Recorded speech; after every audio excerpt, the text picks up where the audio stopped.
Assalamualaikum warahmatullahi wabarakatuh. Perkenalkan, saya Vivi Santia, NIM 2018-143094. Maka di sini saya akan memaparkan rencana pelaksanaan pembelajaran saya yang telah saya buat untuk mata pembelajaran PPKN khusus kelas tinggi. Yang pertama ada identitas sekolah, dan yang kedua ada kompetensi inti, dan yang ketiga ada kompetensi dasar dan indikator. Di sini untuk kompetensi dasarnya yang pertama itu 1.2 menghargai kewajiban hak dan tanggung jawab sebagai warga masyarakat dan umat beragama dalam kehidupan sehari-hari. 2.2 menunjukkan sikap tanggung jawab dalam memenuhi kewajiban dan hak sebagai warga masyarakat dalam kehidupan sehari-hari. Dan 3.2 memahami makna tanggung jawab sebagai warga masyarakat dalam kehidupan sehari-hari. Untuk indikatornya bisa dirumuskan dari tujuan pembelajaran. Selanjutnya ada tujuan pembelajaran, dan selanjutnya materi pembelajarannya itu yang pertama itu ada jenis-jenis hak dan kewajiban masyarakat dalam kehidupan sehari-hari, dan yang kedua itu teks bacaan. Dan untuk pendekatan dan metodenya di sini pendekatannya menggunakan scientific learning, dan metodenya yaitu penugasan, pengamatan, tanya jawab, diskusi, dan ceramah. Untuk kegiatan pembelajarannya itu ada 3, yang pertama pembuka, yang kedua inti, dan yang ketiga itu penutup. Untuk alokasi waktunya di sini pembuka berupa 15 menit, dan inti itu 140 menit, dan penutup itu 15 menit. Dan untuk penilaiannya itu ada 3, yang pertama afektif, dan yang kedua kognitif, dan yang ketiga itu psikomotorik. Dan untuk penilaian kognitifnya di sini siswa akan mengisi lembar kerja peserta didik atau LKPD. Berikut ini LKPD peserta didik. Baiklah, ini merupakan lembar kerja peserta didik atau LKPD untuk kelas 5, tema 2, subtema 1, dan pembelajaran keempat. Di sini mata pembelajarannya terkhususkan pada PPKN. Untuk materi pembelajaran itu dari hak, kewajiban, dan tanggung jawab. Di sini siswa akan mengisi soal pilihan ganda terdiri dari 1 sampai 15, dan di bawahnya ada kunci jawaban, dan kunci jawaban ini dibuat hanya untuk khususnya untuk guru saja, tidak untuk siswa.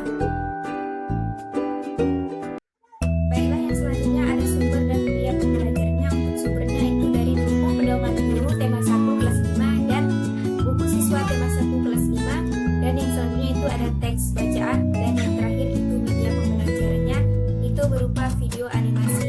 Video itu nanti akan dipaparkan kepada peserta didik, dan peserta didik akan menyimak dari video pembelajaran tersebut. Berikut ini merupakan video pembelajaran. Hak dan kewajiban.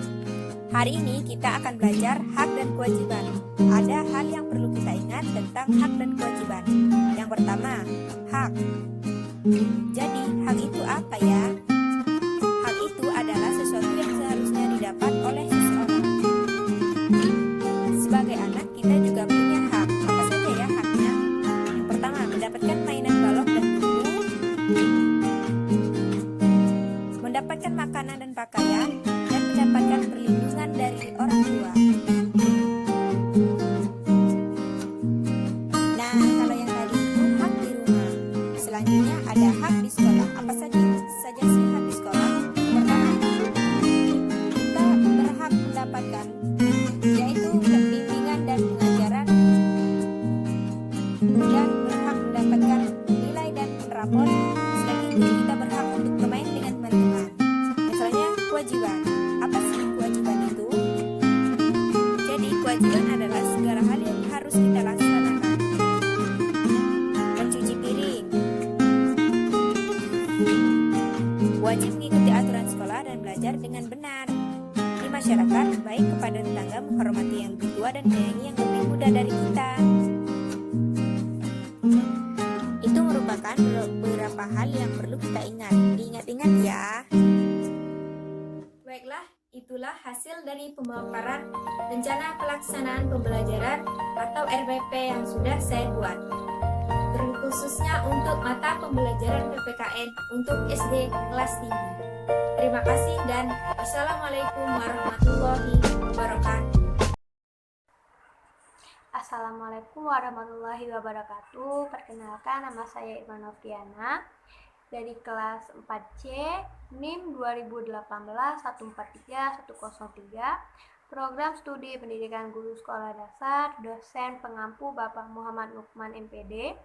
Pada video kali ini saya akan menjelaskan cara pembuatan RPP, khususnya pembelajaran PPKN di SD kelas 4 semester 1, tema 5, Rentang Pahlawanku, subtema 1, Perjuangan Para Pahlawan, pembelajaran keempat.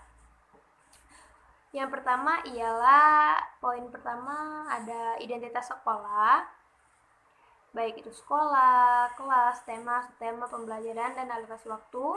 Lalu ada kompetensi inti, ada kompetensi dasar. Di sini pembelajaran PPKN ada 2 kompetensi dasar, yaitu yang pertama 3.1 memahami makna hubungan simbol dengan sila-sila Pancasila.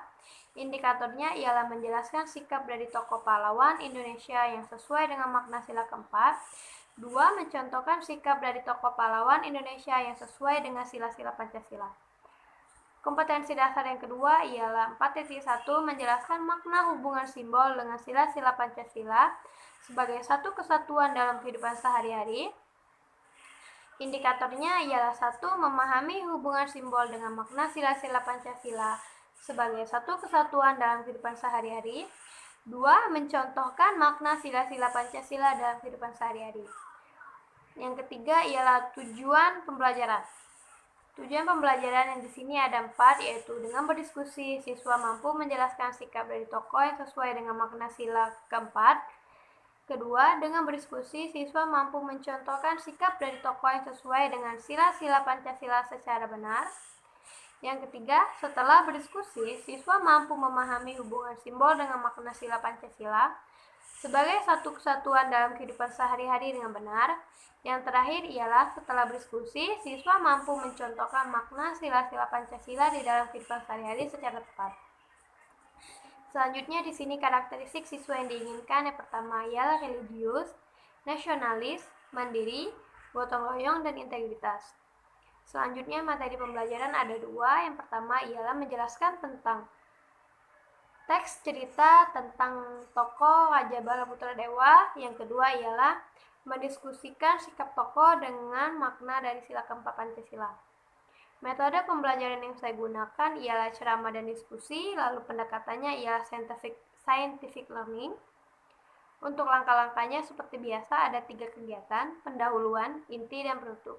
Untuk pendahuluan, saya memulai pembelajaran dengan salam, menanyakan kabar, memeriksa kehadiran, dan berdoa bersama. Untuk intinya, saya akan meminta siswa untuk membaca teks dan sistem tanya jawab. Lalu saya akan menjelaskan materi tentang Raja Bala Putra Dewa menggunakan video animasi serta mengaitkannya dengan nilai-nilai Pancasila pada sila keempat.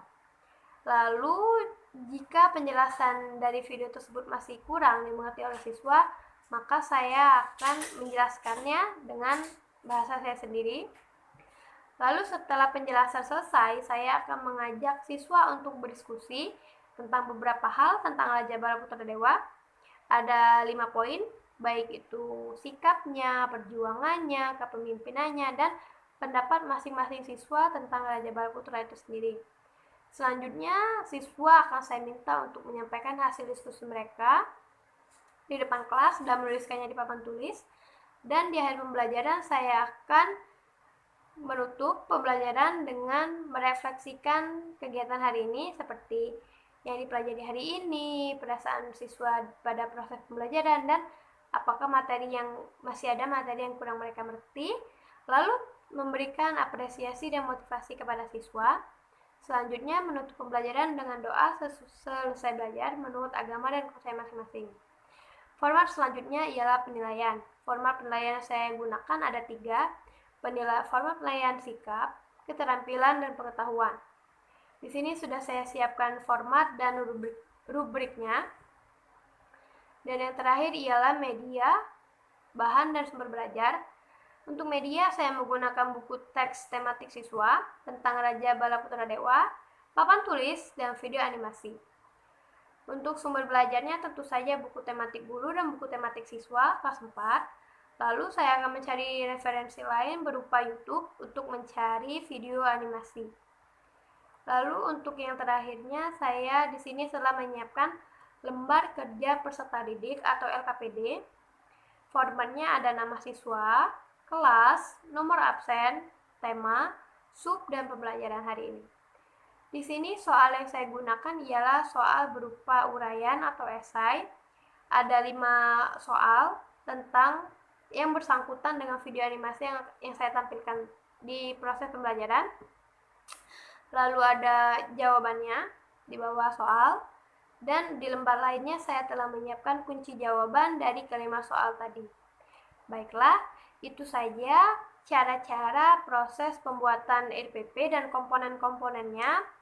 Jika ada kesalahan atau kekurangan dan kurangnya jelas pendengaran suara saya, mohon dimaafkan. Semoga video ini bermanfaat, dan di akhir video ini akan saya tampilkan video animasi yang telah saya ambil dari YouTube sebagai alat bantu saya untuk menjadikan media pembelajaran saya agar proses pembelajaran dapat berjalan dengan baik. Itu saja yang dapat saya sampaikan. Apabila ada salah kata, saya mohon maaf. Pada Allah saya mohon ampun. Wabillahi taufiq wal hidayah. Wassalamualaikum warahmatullahi wabarakatuh.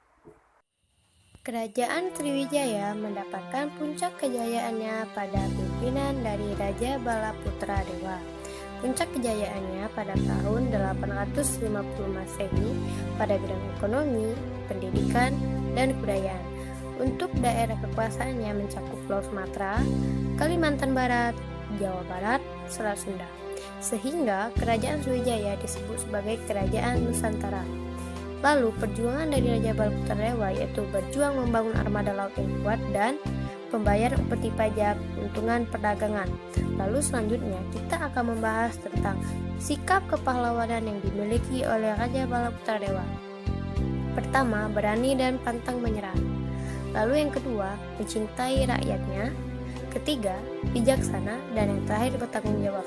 Selanjutnya, untuk sikap ini akan kita terapkan pada makna sila keempat Pancasila, yaitu seperti 1. Berani dalam mengambil keputusan. 2. Saling menghargai antar sesama. 3. Bijaksana dalam memimpin. Dan terakhir, bertanggung jawab atas kewajiban sebagai warga negara yang baik.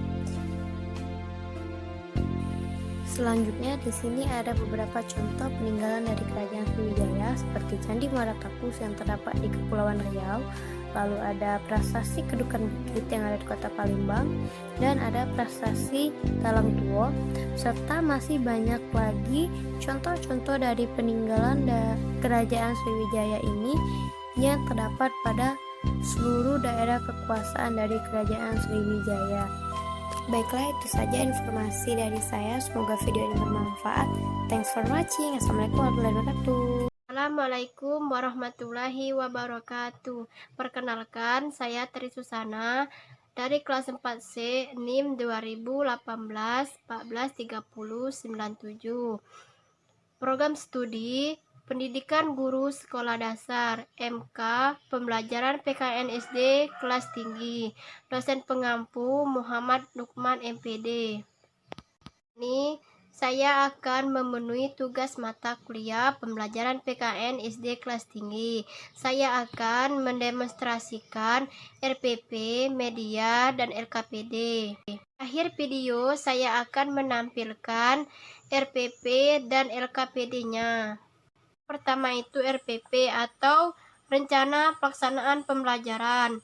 Di sini saya mengambil tema 8, subtema 1, pembelajaran ketiga. Di dalam RPP ini terdapat identitas sekolah, yaitu nama sekolah, kelas, semester, tema, subtema, pembelajaran, dan alokasi waktu. Di dalam RPP terdapat kompetensi inti atau KI.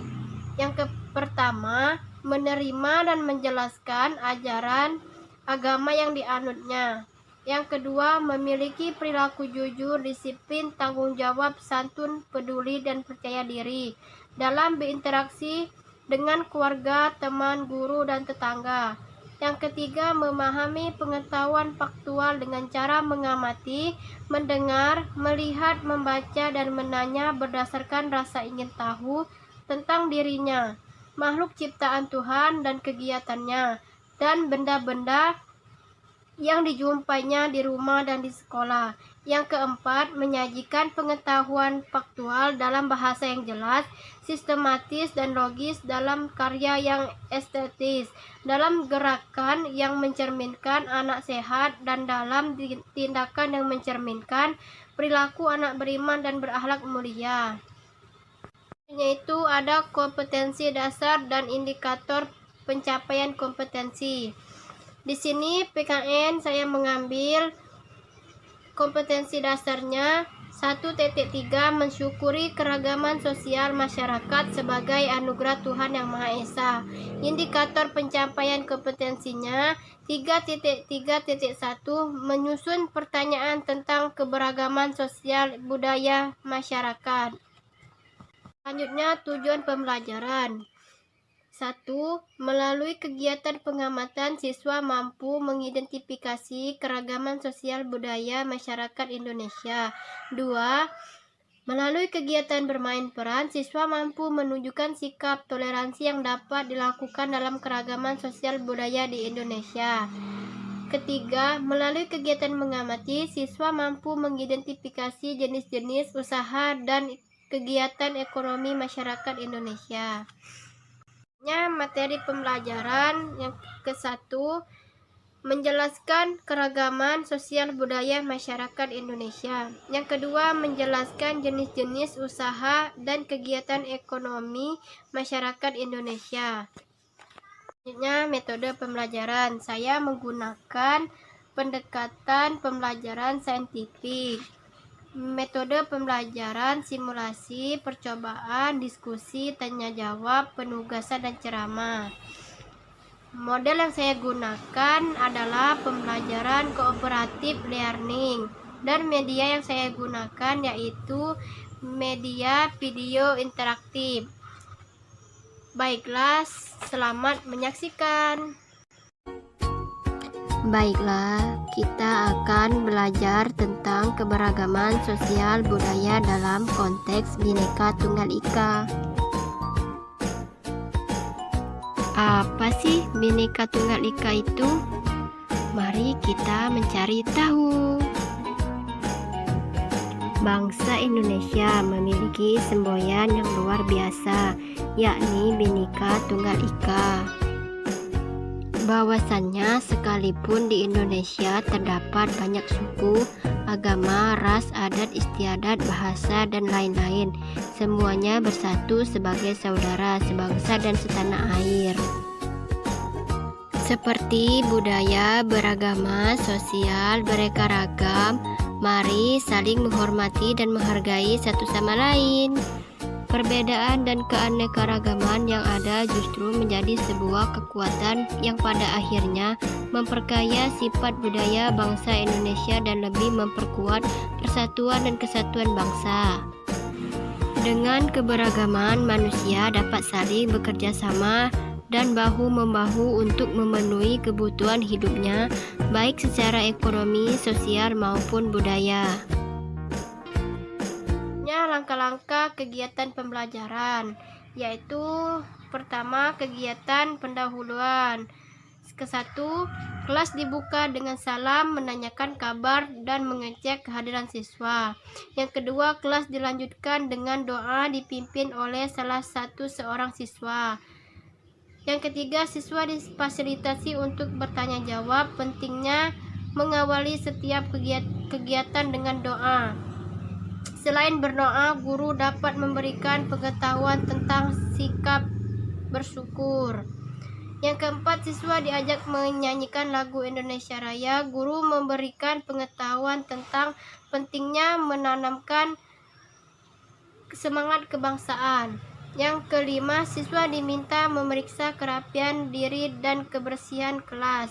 Yang keenam, siswa memperhatikan penjelasan guru tentang tujuan, manfaat, dan aktivitas pembelajaran yang akan dilakukan. Yang ketujuh, siswa menyimak penjelasan guru tentang penting sikap disiplin yang akan dikembangkan dalam pembelajaran.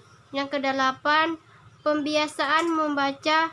Siswa dan guru mendiskusikan perkembangan kegiatan literasi yang telah dilakukan. Yang kesembilan, siswa diajak menyanyikan lagu daerah setempat untuk menyegarkan suasana kembali. Kegiatan inti, guru menyuruh muridnya untuk membacakan teks, lalu siswa nanti akan menyimpulkan di depan dan mereka akan mempresentasikannya. Kegiatan penutup, yang pertama, siswa bersama guru melakukan refleksi atas pembelajaran yang telah berlangsung. Apa saja yang telah dipelajari dari kegiatan hari ini, apa yang akan dilakukan untuk menghargai perbedaan di sekitar. Yang kedua, siswa bersama guru menyimpulkan hasil pembelajaran pada hari ini. Yang ketiga, siswa menyimak penjelasan guru tentang aktivitas pembelajaran pada pertemuan selanjutnya, termasuk menyampaikan kegiatan bersama orang tua, yaitu meminta orang tua untuk menceritakan pengalamannya menghargai perbedaan di lingkungan sekitar rumah, lalu menceritakan hasilnya kepada guru. Yang keempat, siswa menyimak cerita motivasi tentang pentingnya sikap disiplin. Yang kelima, siswa melakukan operasi semut untuk menjaga kebersihan kelas. Yang terakhir, kelas ditutup dengan doa bersama dipimpin salah seorang siswa. Penilaian. Di sini saya mengambil 3 penilaian. Yang pertama, penilaian sikap. Yang kedua, penilaian pengetahuan. Yang ketiga, penilaian pengayaan. Di sini saya menampilkan RPP dan LKPD-nya. Bisa diikuti ya di video ini.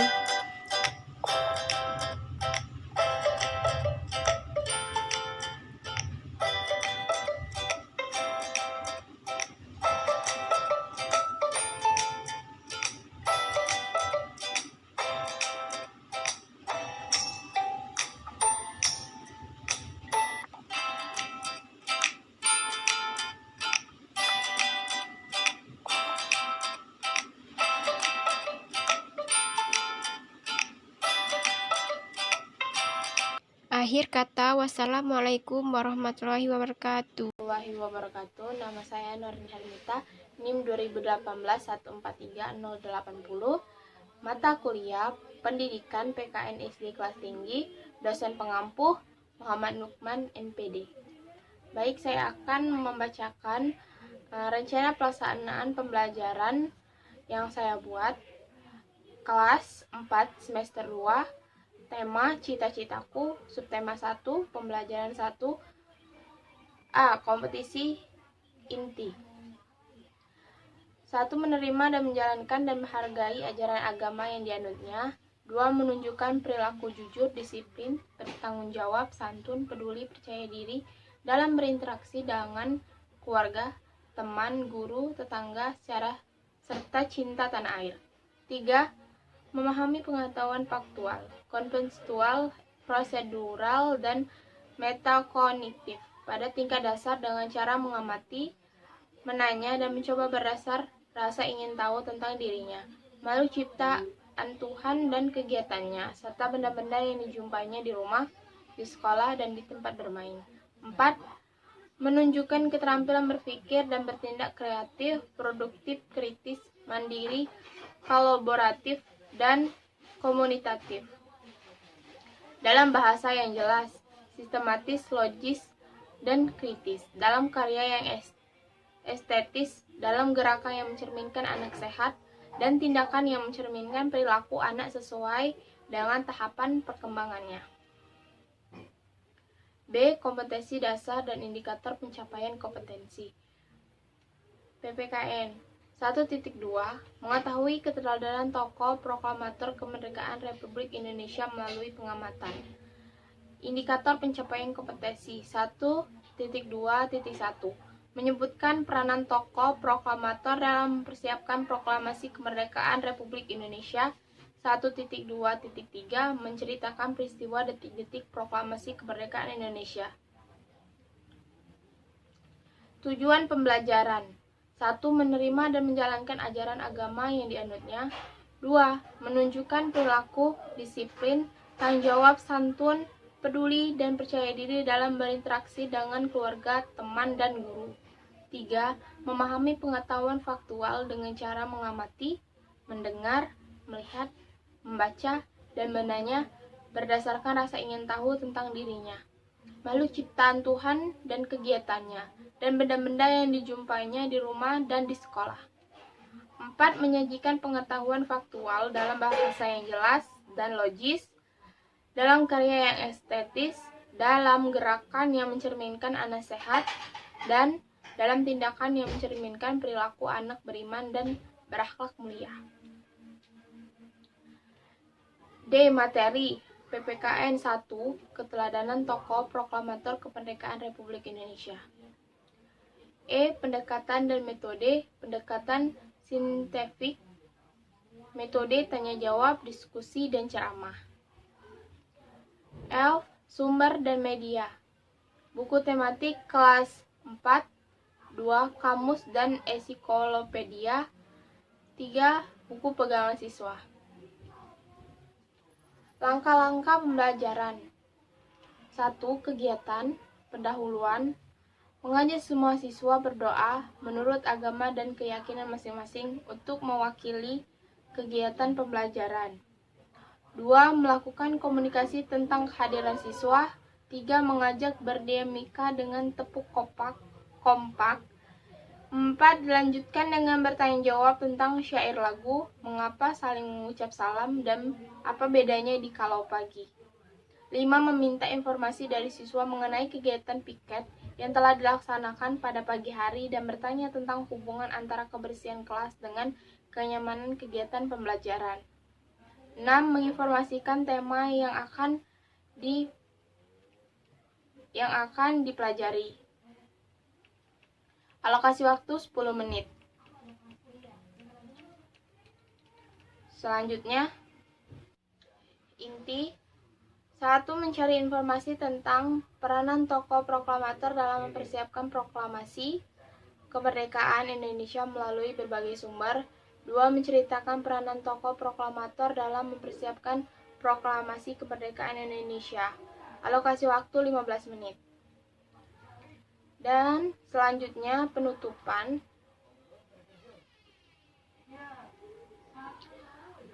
1. Bersama-sama siswa membuat kesimpulan atau rangkuman hasil belajar selama 15 menit. 2. Bertanya terjawab tentang materi yang telah dipelajari untuk mengetahui hasil ketercapaian siswa. 3. Melakukan penilaian hasil belajar. 4. Mengajak semua siswa berdoa menurut agama dan keyakinan masing-masing untuk mewakili kegiatan pembelajaran berakhir. 5. Mengamati sikap siswa dalam berdoa, sikap duduknya, cara membacanya, cara melafalkan, dan sebagainya. 6. Apabila ada siswa yang kurang benar dan kurang sempurna dalam berdoa, maka setelah selesai kegiatan berdoa, langsung diberi nasihat agar besok kalau berdoa telah disempurnakan. Alokasi waktu 10 menit. H. Penilaian. 1. Produser penilaian.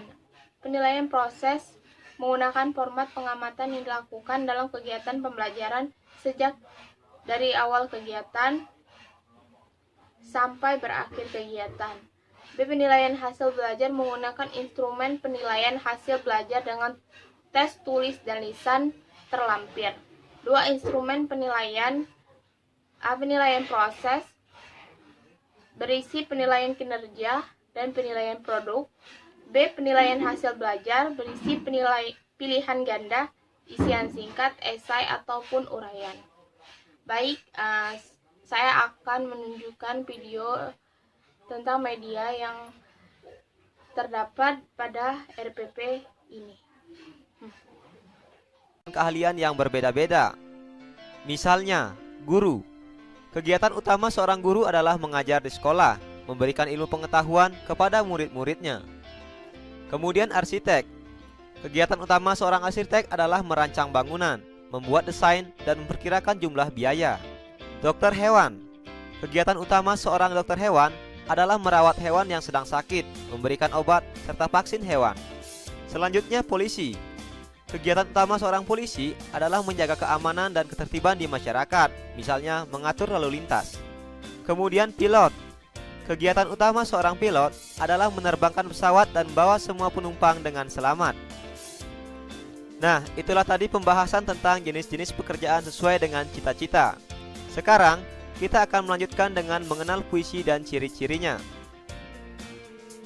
Puisi merupakan karya sastra yang berisi curahan perasaan penyair tentang apa yang dilihat, dirasa, dan dipikirkan menggunakan kata-kata. Ciri puisi ada dua. Yang pertama, memiliki baris dan bait. Kemudian, memiliki irama dan rima. Perhatikan puisi berikut ini. Cita-cita, karya Frida. Pikiranku melayang ke suatu masa, aku pun bertanya-tanya, mau jadi apa aku saat dewasa? Tiba-tiba ku berpikir tentang cita-cita, nanti aku mau menjadi seperti apa? Pilihanku jatuh kepada pembaca berita. Jika kita amati, puisi memiliki baris dan bait, serta memiliki irama dan rima. Sekarang perhatikan ciri-ciri puisi berikut ini. Di dalam puisi terdapat baris pertama, baris kedua, dan berikutnya. Dan juga terdapat bait puisi. Puisi berirama sama yaitu A, A, A, A. Pikiranku melayang ke suatu masa, berakhiran A. Aku pun bertanya-tanya, dan memiliki akhiran A. Mau jadi apa aku saat dewasa, juga berakhiran A. Jadi, setiap baris puisi berakhiran A. Untuk lebih jelasnya, mari kita lihat kembali puisi berikut ini. Perhatikan puisi berikut ini. Cita-citaku, karya Anonim. Anganku melayang ke masa depan. Aku ingin menjadi seorang guru. Guru adalah pejuang ilmu di garis depan. Guru tanpa pamrih berbagi ilmu. Aku akan berusaha mencapai cita-cita. Takkan lelah aku mencari ilmu. Tak akan aku berpangku tangan saja demi tercapainya cita-citaku.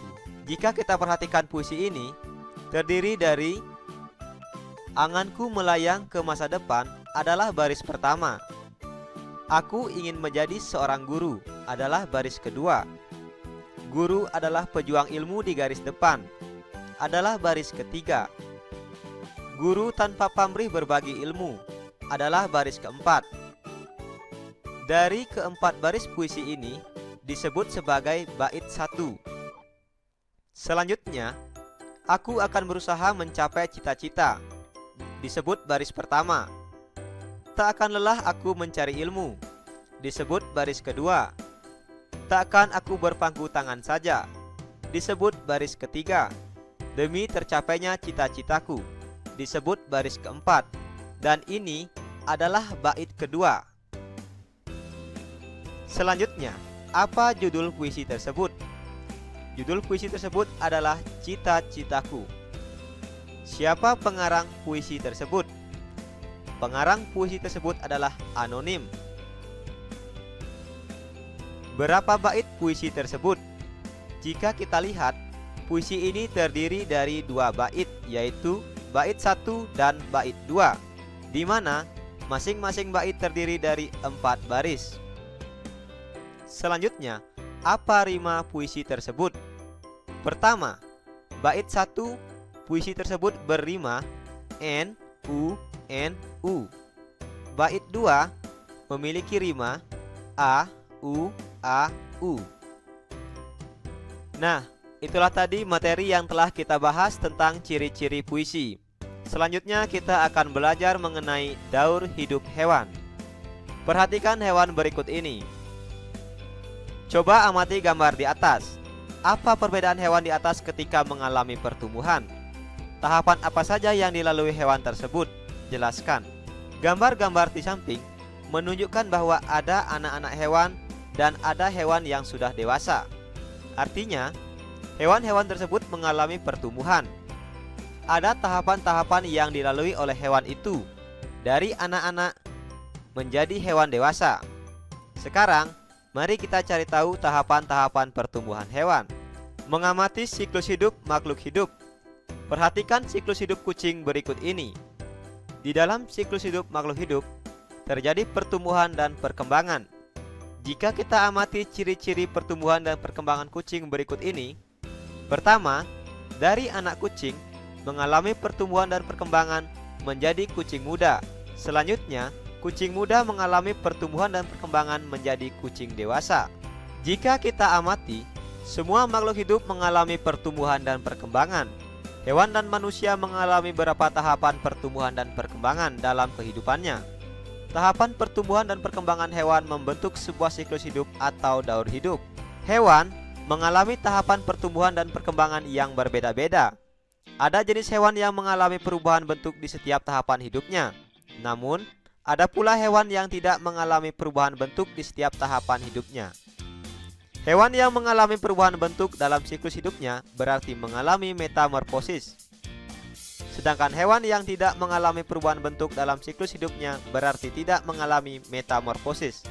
Di antara hewan yang mengalami metamorfosis, ada hewan yang mengalami perubahan bentuk pada setiap tahapannya, ada juga yang tidak. Hewan yang mengalami perubahan bentuk pada setiap tahapan pertumbuhan dan perkembangannya dinamakan mengalami metamorfosis sempurna. Sedangkan hewan yang mengalami perubahan bentuk hanya pada beberapa tahapan tumbuh dan kembangnya dinamakan mengalami metamorfosis tidak sempurna.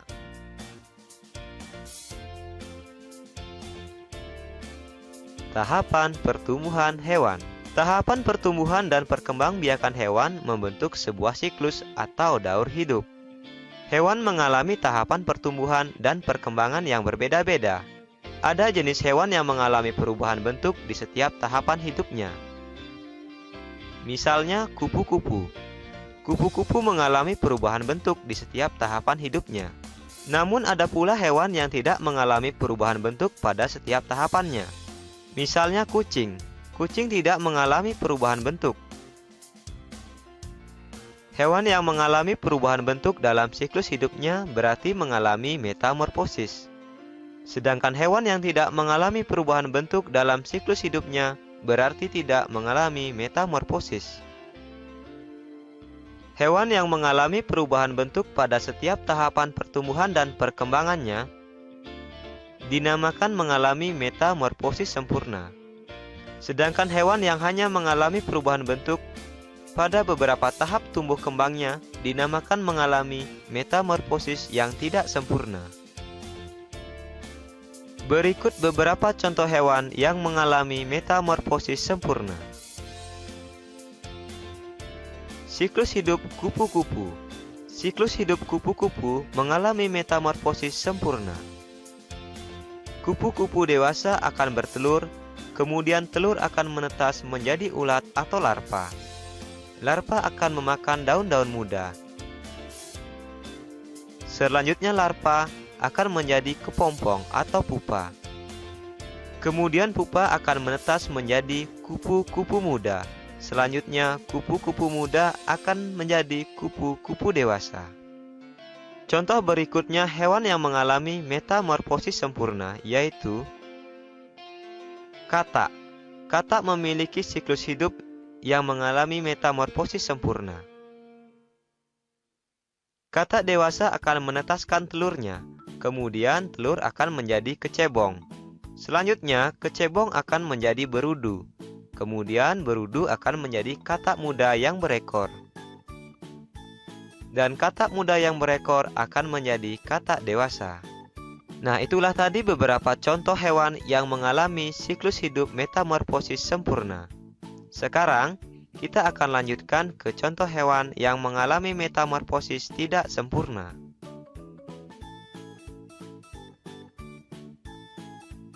Belalang. Siklus hidup belalang mengalami metamorfosis tidak sempurna. Hal ini karena hewan hanya mengalami perubahan bentuk pada beberapa tahap kembangnya saja. Belalang dewasa akan bertelur. Kemudian telur menjadi nimpa. Nimpa adalah belalang kecil. Kemudian pada nimpa dewasa akan tumbuh sayap. Selanjutnya nimpa akan menjadi belalang dewasa. Siklus hidup kecoa mengalami metamorfosis tidak sempurna. Kecoa dewasa akan bertelur, kemudian telur menetas menjadi nimpa.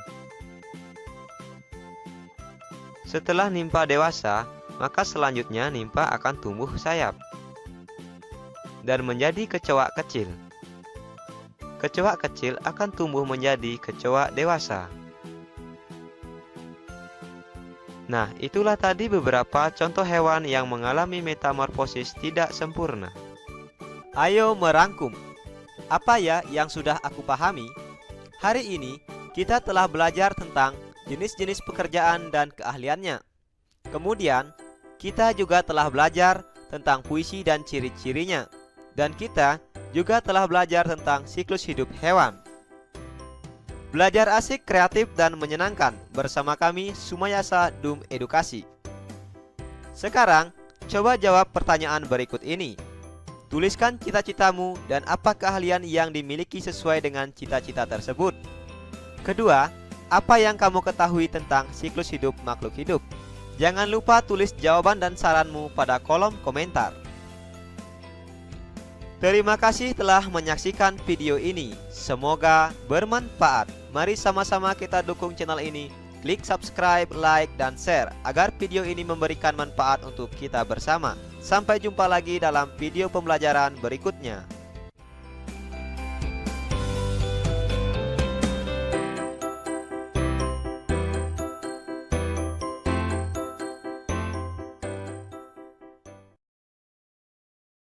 Assalamualaikum warahmatullahi wabarakatuh. Perkenalkan, nama saya Megawati Manurung dengan NIM 2018-143-116. Dosen pengampu yaitu Bapak Muhammad Nukman MPD, Prodi PGSD Universitas PGRI Palembang. Baiklah, di sini saya akan memaparkan rencana pelaksanaan pembelajaran yang saya buat untuk mata pelajaran PKN SD khusus kelas tinggi. Baiklah, adapun rencana pelaksanaan pembelajaran yaitu 1. Identitas sekolah, yang kedua kompetensi inti, yang ketiga kompetensi dasar dan indikator. Dan untuk kompetensi dasarnya adalah 1. Assalamualaikum warahmatullahi wabarakatuh.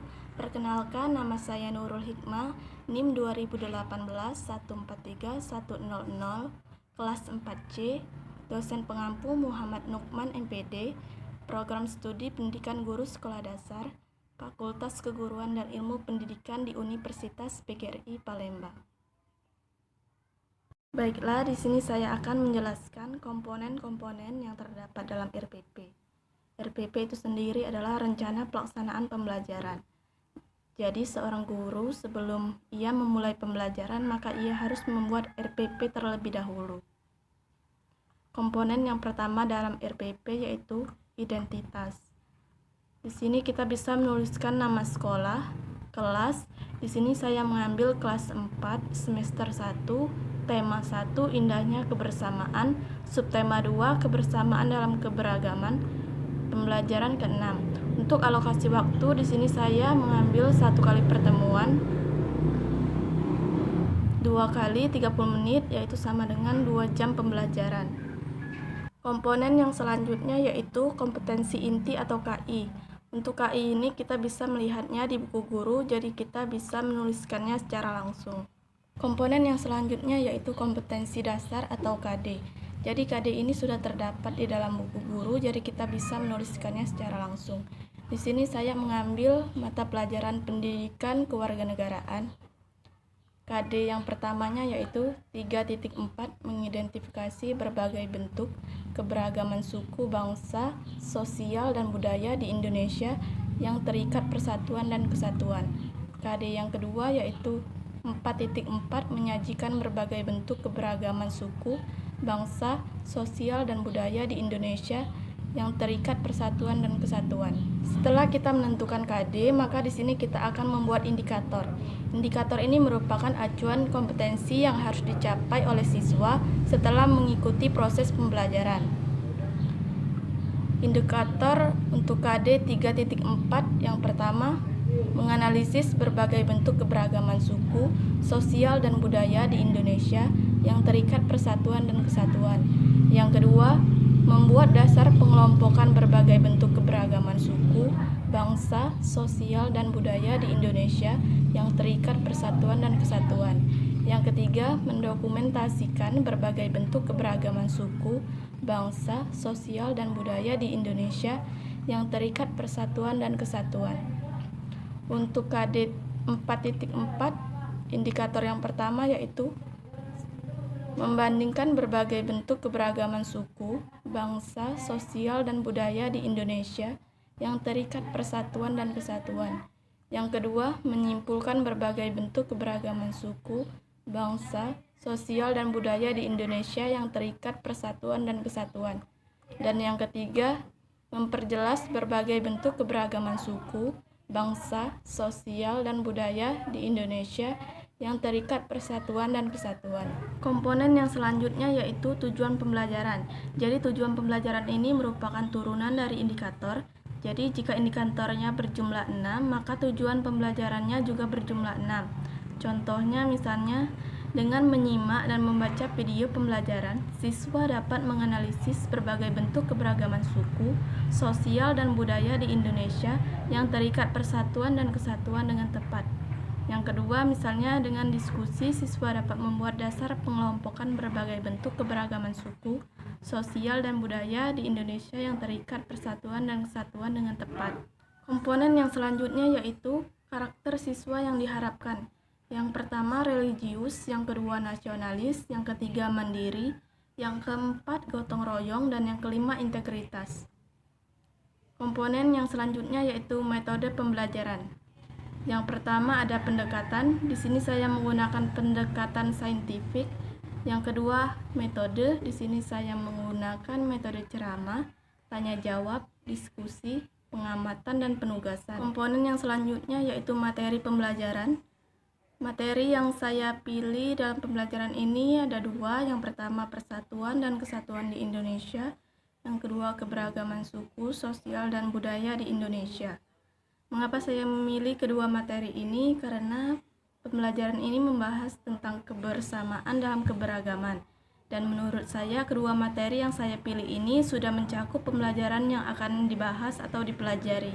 Komponen yang selanjutnya yaitu langkah-langkah pembelajaran.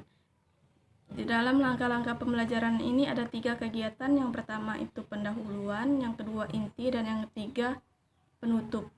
Untuk kegiatan pendahuluan, langkah-langkahnya yaitu pertama, guru mengucapkan salam sebelum memulai pembelajaran dan menanyakan kabar kepada peserta didik. Yang kedua, guru mengajak peserta didik untuk berdoa bersama yang dipimpin oleh salah satu siswa sebelum memulai pembelajaran. Yang ketiga, guru mengecek atau mengabsen kehadiran siswa. Yang keempat, guru memeriksa kerapian pakaian siswa, kebersihan kelas, dan mengatur posisi tempat duduk peserta didik. Yang kelima, guru memberitahu tema pembelajaran yang akan dibahas kepada peserta didik. Dan yang keenam, guru menyampaikan tahapan kegiatan yang meliputi kegiatan mengamati, menanya, mengeksplorasi, mengkomunikasikan, menyimpulkan, dan mengevaluasi.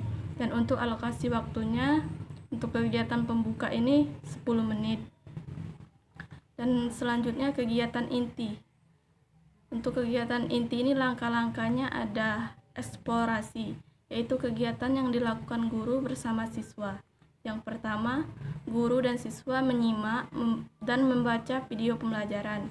Yang kedua, guru dan siswa mengamati video pembelajaran. Dan yang kegiatan selanjutnya itu ada elaborasi, yaitu kegiatan yang hanya dilakukan oleh siswa saja. Yang pertama, guru membagi siswa menjadi beberapa kelompok, di mana masing-masing kelompok terdiri dari 4 orang siswa. Yang kedua, guru meminta setiap kelompok untuk menganalisis video pembelajaran tersebut dengan tepat. Yang ketiga, guru meminta setiap kelompok untuk menuliskan kesimpulan dari materi yang ada dalam video pembelajaran tersebut dengan tepat. Yang keempat, guru meminta setiap kelompok untuk memperjelas kembali materi yang disampaikan dalam video pembelajaran tersebut dengan tepat. Selanjutnya ada konfirmasi, yaitu kegiatan tanya jawab antara guru dan siswa. Yang pertama, setiap kelompok dapat menjawab pertanyaan guru tentang menganalisis video pembelajaran tersebut dengan tepat. Yang kedua, setiap kelompok dapat menjawab pertanyaan guru tentang menuliskan ringkasan atau kesimpulan dari materi yang ada dalam video pembelajaran tersebut dengan tepat. Yang ketiga, setiap kelompok dapat menjawab pertanyaan guru tentang memperjelas kembali materi yang disampaikan dalam video pembelajaran tersebut dengan tepat. Dan untuk kegiatan inti ini alokasi waktunya yaitu 45 menit. Dan kegiatan yang terakhir yaitu kegiatan penutup. Langkah-langkah pembelajarannya yang pertama, guru membuat kesimpulan dari materi yang telah dipelajari. Yang kedua, guru melakukan evaluasi tentang materi yang telah disampaikan. 3. Guru memberikan apresiasi dan motivasi belajar kepada peserta didik atas perhatiannya dalam mengikuti dan menyimak materi yang telah disampaikan. Yang keempat, guru menginformasikan materi yang akan dibahas selanjutnya. Yang kelima, guru mengajak peserta didik untuk berdoa bersama, yang dipimpin oleh salah satu siswa sebelum mengakhiri pembelajaran. Dan yang keenam, guru mengakhiri pembelajaran dengan mengucapkan salam kepada peserta didik sebelum meninggalkan ruangan kelas. Dan untuk kegiatan penutup ini, alokasi waktunya yaitu 15 menit. Komponen yang selanjutnya yaitu media dan sumber belajar. Untuk medianya di sini saya menggunakan video pembelajaran, dan untuk sumber belajarnya di sini saya menggunakan buku siswa dan buku guru kelas 4. Tema 1, indahnya kebersamaan. Subtema 2, keberagaman dalam kebersamaan. Pembelajaran ke-6, buku tematik terpadu kurikulum 2013, revisi 2016, Jakarta, Kementerian dan Kebudayaan Republik Indonesia. Dan komponen yang terakhir yaitu penilaian. Di dalam penilaian ini ada penilaian sikap, penilaian pengetahuan, dan penilaian keterampilan. Dan untuk contoh penilaiannya bisa kita lihat di samping. Dan di sini saya juga membuat rubrik penilaiannya yang bisa dilihat di samping. Nah, itulah komponen-komponen yang terdapat di dalam RPP. Dan selanjutnya kita akan melihat video pembelajarannya.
Selanjutnya ada lembar kerja peserta didik atau LKPD.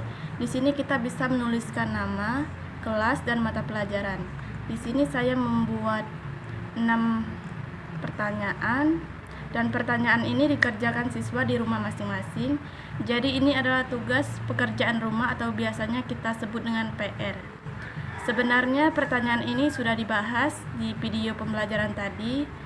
Dan mengapa saya menanyakan kembali pertanyaan ini? Karena saya ingin melihat sejauh mana peserta didik dalam memperhatikan dan menyimak serta memahami materi yang terdapat dalam video pembelajaran tersebut.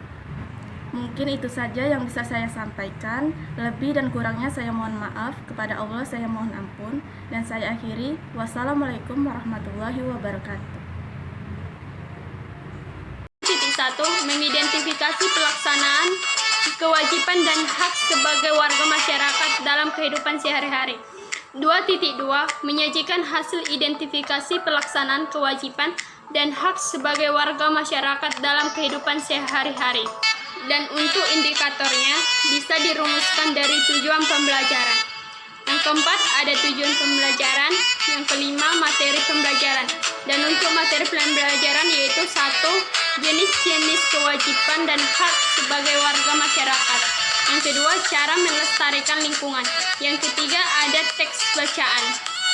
Yang keenam, pendekatan dan metode. Untuk pendekatan di sini memakai scientific learning. Dan untuk metodenya yang dipakai ada diskusi, ceramah, tanya jawab, dan penugasan. Yang ketujuh, kegiatan pembelajaran. Di kegiatan pembelajaran ada 3 yaitu pembuka, inti, dan penutup. Dan untuk alokasi pembuka ada 10 menit. Untuk inti ada 150 menit dan penutup ada 15 menit. Yang kedelapan ada penilaian.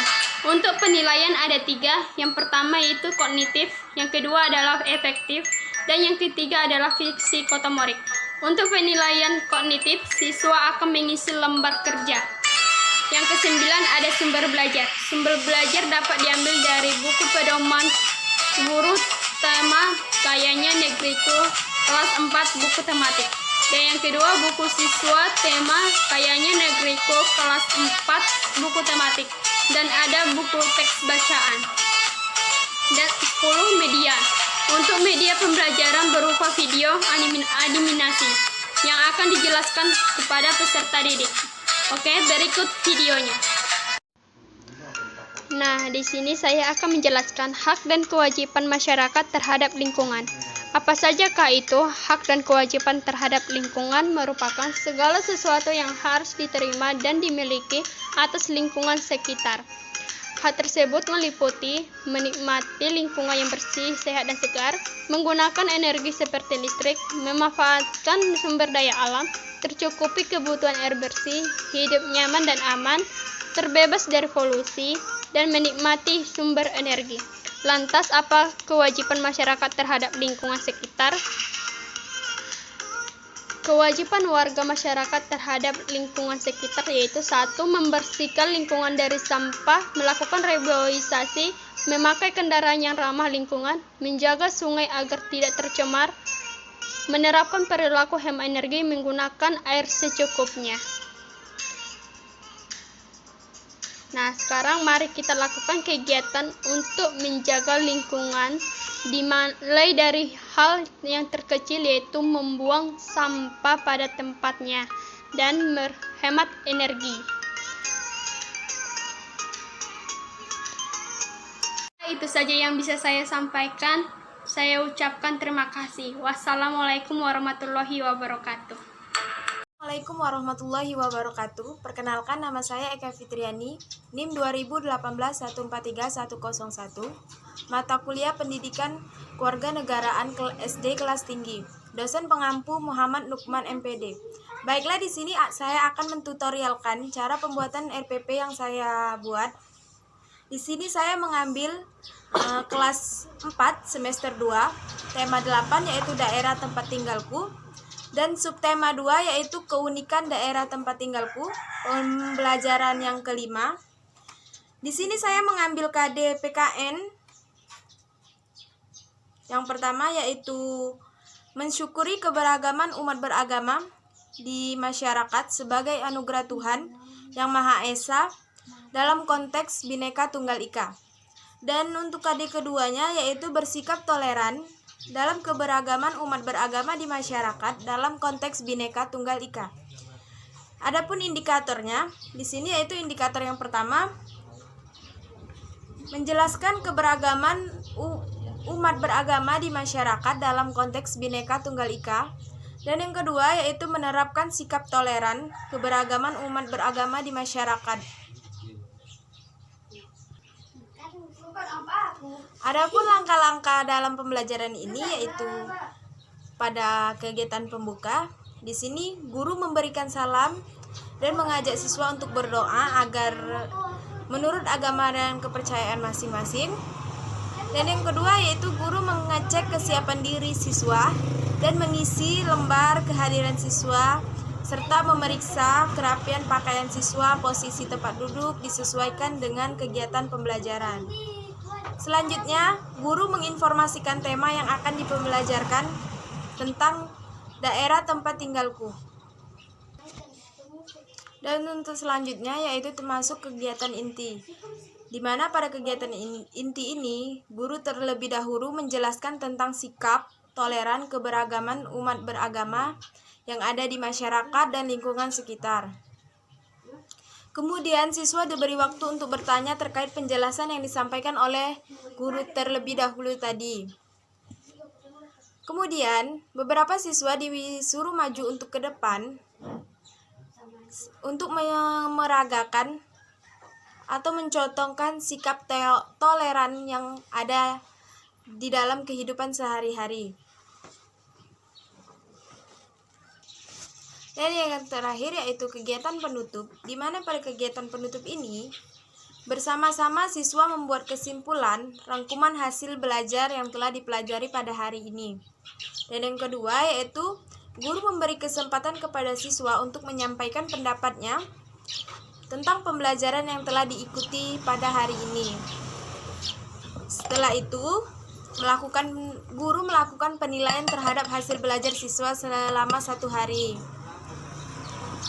Yang terakhir yaitu guru mengajak siswa untuk berdoa menurut agama dan kepercayaan masing-masing untuk mengakhiri bahwa kegiatan belajar mengajar telah selesai. Yaitu media.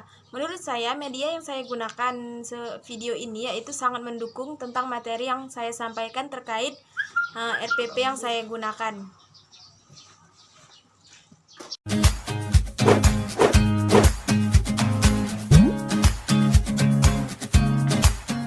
Indonesia memiliki 6 agama yang diakui, yaitu Islam, Kristen, Katolik, Hindu, Buddha, dan Konghucu.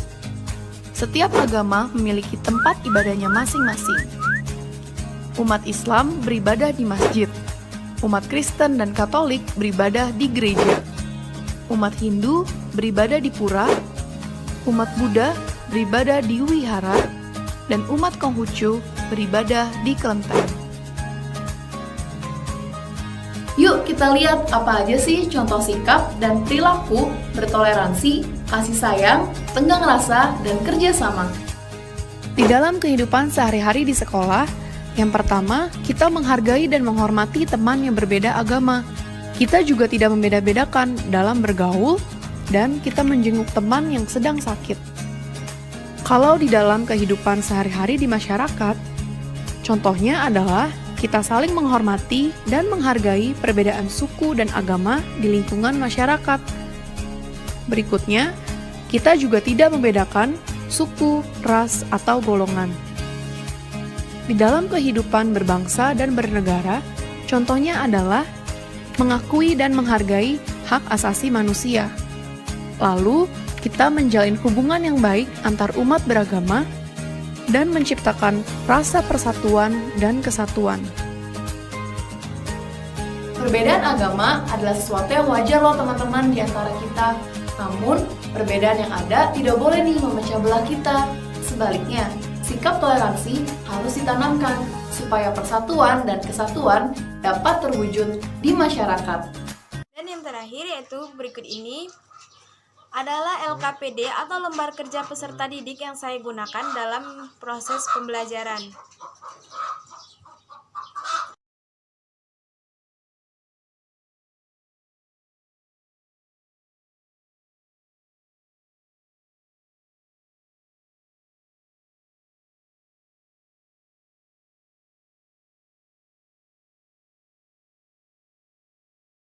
Mungkin ini saja yang dapat saya sampaikan.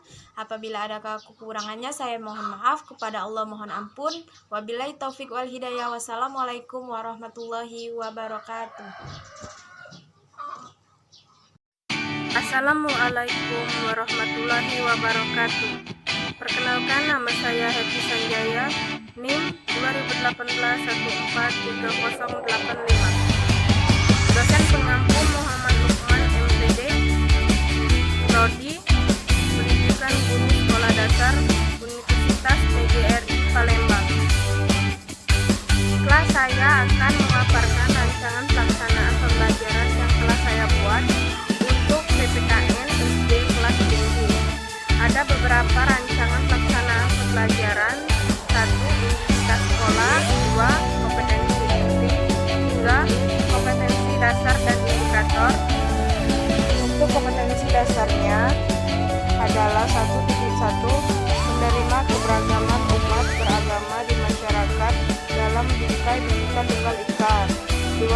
menceritakan hubungan simbol dengan makna sila-sila Pancasila dalam kehidupan sehari-hari.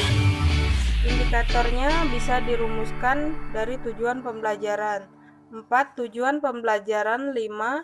Kegiatan pembelajaran. Pendahuluan 10 menit,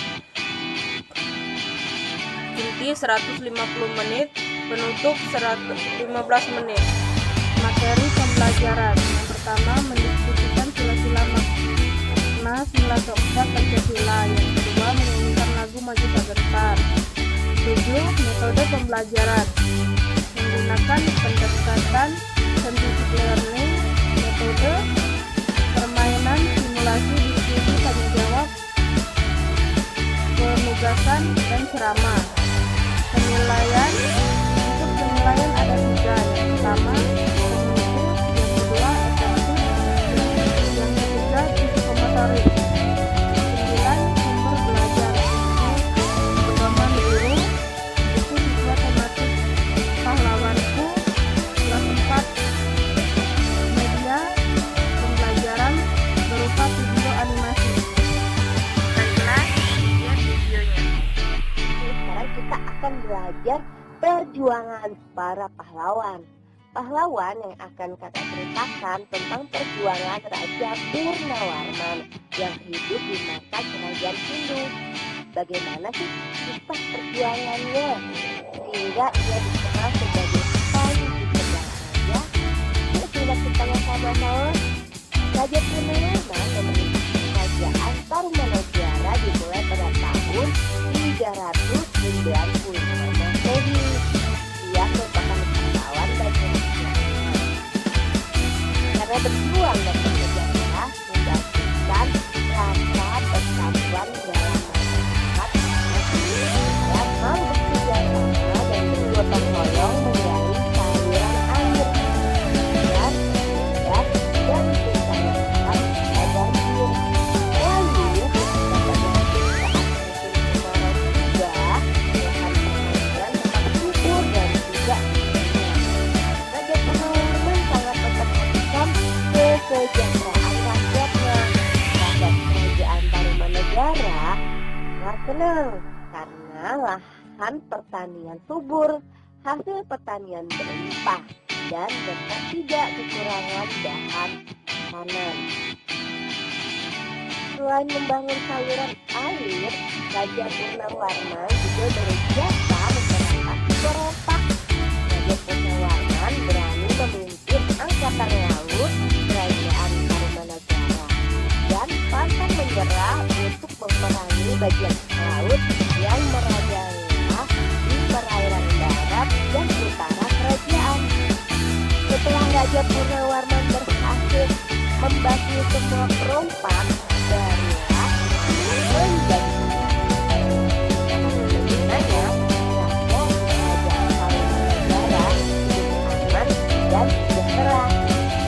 Sebagai wujud kecintaan raja atas perjuangannya, telapak kakinya diabadikan dalam bentuk prasasti yang dikenal dengan prasasti Arifin. Bagaimana? Apa adik-adik masih ingat perjuangan Raja Purnawarman untuk rakyatnya? Raja Purnawarman telah membangkitkan rasa persatuan dalam masyarakatnya untuk mewujudkan hidup aman dan sejahtera. Bekerjasama dan bergotong royong merupakan contoh sikap persatuan. Dalam kehidupan sehari-hari, kita juga membutuhkan cinta persatuan. Persatuan sangat penting dalam mencapai tujuan. Pekerjaan yang sulit terasa ringan apabila dikerjakan bersama-sama. Misalnya, membersihkan kelas terasa ringan dan cepat. Persatuan membuat mudah diadu domba dan menghasilkan rasa persaudaraan. Kita